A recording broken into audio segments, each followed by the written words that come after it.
நீங்கள் எதுக்கு என்டிகேக்கு சப்போர்ட் பண்ணுறீங்க அப்படின்னு எல்லாம் கேட்குறவங்களுக்குலாம் மனசாட்சி இல்லையாங்க. ஒரு மனுஷன் 15-17 வருஷமாக கடந்து கத்திக்கிட்டு இருக்காங்க நமக்காண்டி.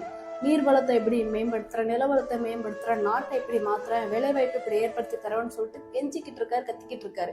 ஆனால் நீங்கள் காது கொடுத்து கேட்கவே இல்லைல்ல. இப்போ புதுசாக ஒருத்தர் வந்த உடனே அவர் கீழே ஆட்சியை தூக்கி கொடுக்க எல்லாருமே தயாராகிட்டோம். நான் டிவிக்கு வர வேண்டாம் நான் சொல்லலை.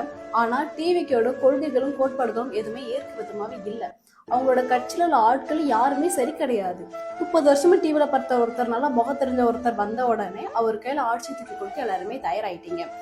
ஒருத்தர் கடந்து கெஞ்சிக்கிட்டு இருக்காரு 15 வருஷமா, என்னோட ஆட்சி இந்த நாட்டை பாருங்க எப்படி மாற்றி காட்டுறேன் பாருங்க, எனக்கு ஒரு வாய்ப்பு கொடுங்கன்னு சொல்லி கெஞ்சிக்கிட்டு இருக்காரு. ஆனால் மனசாட்சியே இல்லைல்ல யாருக்கும். அவர் சொல்றதை யாரும் காது கொடுத்து கேட்கவே இல்லைல்ல. இவ்வளோ டிஎம்கே இடிஎம்கே என்ன பண்ணிக்கிட்டு இருந்தாங்களோ அதே தாங்க இவங்களும் பண்றாங்க. இதுல என்ன நீங்க மாற்று அரசியல் பாத்தீங்கன்னு எனக்கு புரியல. 60 வருஷமா சினிமாக்காரங்க தான் ஆண்டாங்க. இப்போ திரும்பவும் சினிமாக்காரங்க பின்னாடி தான் போறீங்க. இப்ப புரியாதுங்க. ஒரு நாள் எல்லாம் இழந்துட்டு நிற்கும் போதுதான் உங்களுக்கு அவரோட அருமை தெரியும். நானும் கத்துறேன், என்னை கண்டுக்கிறது இல்லையா, அவாய்ட் பண்றாங்களா? நானும் அதை பத்தி கவலைப்படுறது இல்லை. ஒரு நாள் நீ என்னை தேடுவ.